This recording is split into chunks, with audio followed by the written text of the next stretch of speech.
All right, I want to get to your documentary. I watched it this morning. I want to play for you. Guys, don't we have the trailer? I want to play the trailer. It's about 2 minutes. It's one of the most powerful things I've ever seen. And it's a great summation or a great representation, obviously, of the documentary. We do have, yeah, let's. Organization in the history of the world. Since their inception in 1800, they've been the party of slavery. Then, after slavery, they became the party. That trailer a dozen times. And each time you do that third look at what they've done to us, I get chills and tears well up in my eyes, and 'cause I get emotional. It does trigger me. Vince, I think, and having watched the documentary, the full thing this morning, I feel like the things you're arguing, everybody knows is true, but people are reluctant to admit a mistake, that they've been slaves to the Democrat Party, and it's been a mistake, but people don't like to admit mistakes. They just don't. And then part two is you're so bold with it and you're so just committed to truth that you went after the sacred cow, MLK. And that makes people reluctant because he's an idol that they worship, and they don't want to let that go either. Their thoughts and affinity for MLK is too difficult, or they're struggling with that level of truth and boldness. But I think, again, most people know what you're arguing is true. They don't want to admit it, and the going after the MLK. But I almost think it's necessary. In order for us to walk back from the 1964 Civil Rights Act, we're going to have to deal with the truth about what MLK's true legacy is and what he actually put into place. We have to deal with that. It's painful, but we have to deal with that. Yeah, Jason, it was difficult for me. Like you brought up in the household, you probably had a Martin Luther King picture hanging up in your living room in your house, just like me. You heard me say inside my documentary, I had an Aunt Jenny. She was older, much older than I was. She was almost in her 80s. And she lived in an old house with a wood heater and no running water. And she had two pictures in her house, and one was Martin Luther King Jr. And he's an icon in my house. And I kept trying to find a way around all the stuff I was hearing and all the stuff that I was reading and all the things that were happening. But as I said in my documentary, it was like what happened between Tolkien and C.S. Lewis. When C.S. Lewis was an atheist, and Tolkien finally told him that Jesus had to be a maniac, crazy, and insane. Oh, he was exactly what he said he was.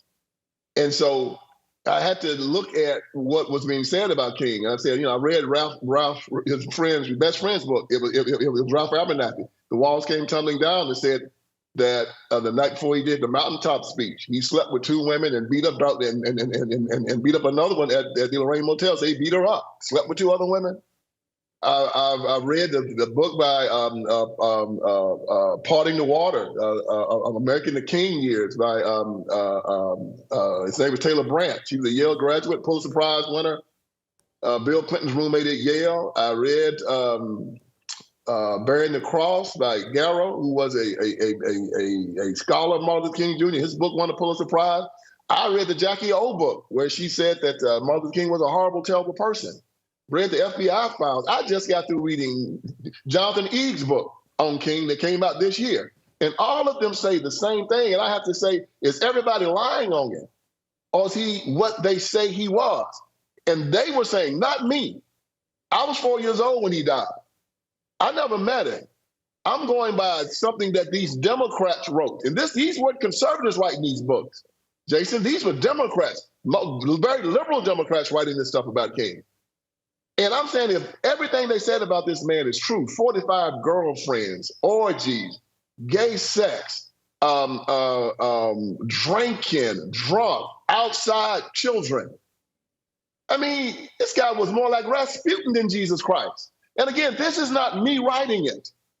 This is socialists and Democrats and We Shall Overcome writing this stuff. And so as I started reading it, and then, I was going to the Lorraine Motel to keep my studies up about King. And they were playing the I Have a Dream speech, and it was looping at the Rain Motel. And my wife said, come on, Vince, we got to go. I watched it 2 times because King really rocks his speech, right? And then I heard King say something in his speech I heard him say 1,000 times. You know, the old Thomas Wolfe line, right? You hear a thing 1,000 times before you see it once. And I heard him say something that I said, this is the poison pill. I just read John Locke's book 2 weeks earlier, the Second Treatise of Government, where he was talking about freedom being an unalienable right, that it was irrevocable, non-transferable, and unsellable.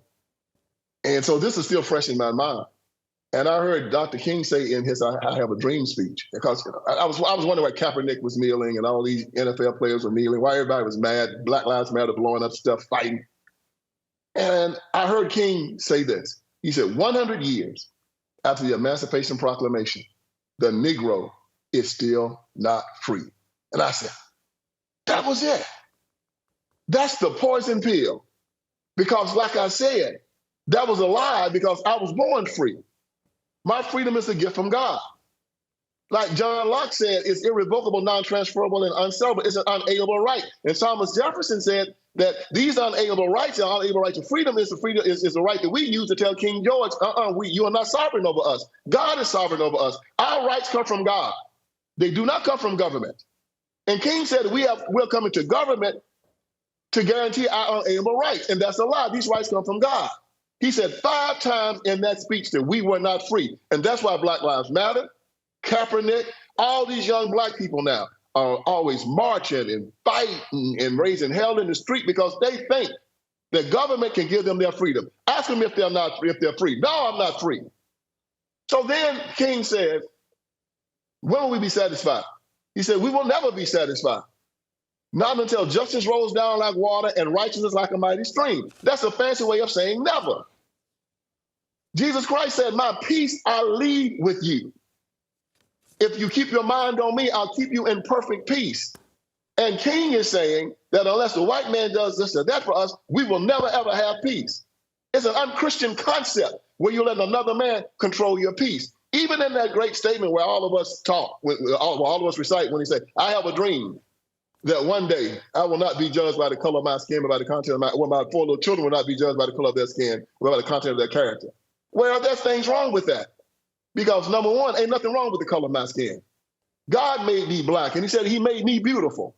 And I'm not going to be apologizing for it and running behind some white racist saying, sir, please look over the color of my skin, please. Not me, never me. And then he said that he was dreaming about a day that they wouldn't judge me by it, but my Christian faith tells me that I'm not supposed to be concerned at all about how I'm viewed by man. I'm supposed to be concerned about how I'm viewed by God only, and then myself. If you hate me, that's your problem. I'm supposed to love you. If you do me wrong, I do you right. You cheat me, I do you right. But that don't mean that you have a right to put your hands on me. You don't take my love for weakness. If you hate me, that's your problem. You put your hands on me, you have another one. And if you do put your hands on me, I got 2 things that'll get you off me. That's Jesus and my 38. You better not try me.